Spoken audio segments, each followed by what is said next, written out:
हरिवंश के नवा पारायण का उद्यापन, दान, पुस्तक पूजा और वाचक पूजन आदि की विधि एवं महात्म्य। वैशंपायन जी कहते हैं, जन्मेजय इस प्रकार व्रत की विधि पूर्ण करके उसका उद्यापन करे। उत्तम फल की इच्छा रखने वाले पुरुषों को जन्माष्टमी व्रत के समान इसका उद्यापन करना चाहिए। जो अकिंचन भक्त हैं उनके लिए प्रायः उद्यापन का आग्रह नहीं है। वे कथा श्रवण मात्र से ही शुद्ध हो जाते हैं, क्योंकि वे निष्काम वैष्णव हैं। इस प्रकार नवा यज्ञ पूर्ण होने पर श्रोताओं को बड़ी भक्ति के साथ पुस्तक तथा कथावाचक की पूजा करनी चाहिए और वक्ता को उचित है कि वह श्रोताओं को प्रसाद और तुलसी की माला दे। तत्पश्चात मृदंग बजाकर ताल स्वर के साथ कीर्तन किया जाए। जय जयकार और नमस्कार शब्द के साथ शंखों की ध्वनि हो तथा ब्राह्मण और याचकों को अन्न और धन दिया जाए। कथा श्रवण के अंत में एक पल स्वर्ण की बनी हुई लक्ष्मी सहित भगवान विष्णु की मूर्ति जो श्री वत्स चिन्ह से अंकित हो कथावाचक के लिए देनी चाहिए। कथा समाप्त होने पर वाचक को विधि पूर्वक रेशमी वस्त्र भी देना चाहिए। तत्वदर्शी मुनियों ने ये विशेष बात बताई है। संहिता शास्त्र का विद्वान वाचक पवित्र हो संपूर्ण हरिवंश को समाप्त करके शुभ दिन में पुस्तक को सिंहासन पर स्थापित कर रेशमी वस्त्र ओढ़ श्वेत वस्त्र धारण करके पवित्र एवं विभूषित हो गंध माल्य आदि पृथक पृथक उपचारों से संहिता पुस्तक की यथोचित रूप से पूजा करे। उस समय चित्त शुद्ध एवं एकाग्र होना चाहिए। भक्ष्य भोज्य और पुआ आदि नैवेद्यों तथा नाना प्रकार के शुभ कौतुकों द्वारा उस पूजन कर्म को संपन्न करना चाहिए। यजमान वहां स्वर्ण तथा अन्य द्रव्यों को दक्षिणा रूप से दे। जो लोग अपने यहाँ आयोजन करके लोगों को पुण्यमयी पौराणिक कथा सुनवाते हैं, वे 100 कोटि कल्पों से अधिक काल तक ब्रह्म धाम में विराजते हैं।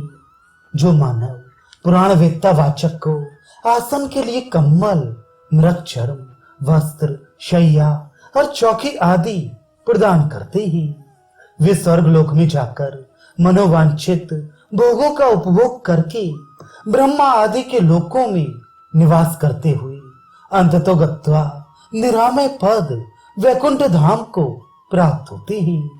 जो पुराण के वेष्टन के लिए नया सूती वस्त्र देते हैं, वे जन्म जन्म में भोग और ज्ञान से संपन्न होते हैं।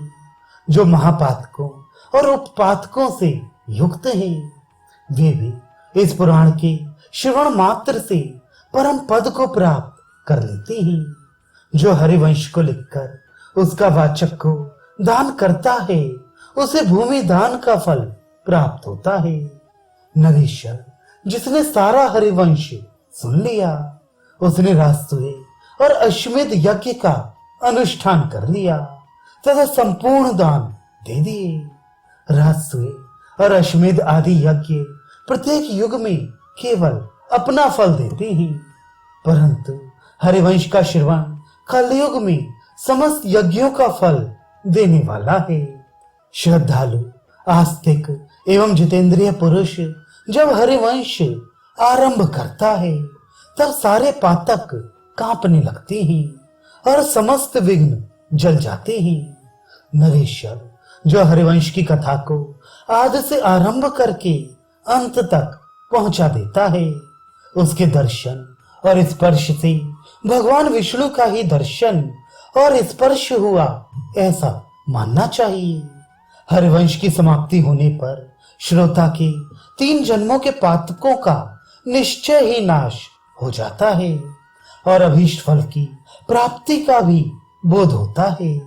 यही इसकी सफलता की कसौटी है। जन्मेजय ये श्रोता के पूर्व पुण्य का लक्षण समझना चाहिए, जिससे उसके मन में हरिवंश पुराण सुनने का विचार उत्पन्न होता है।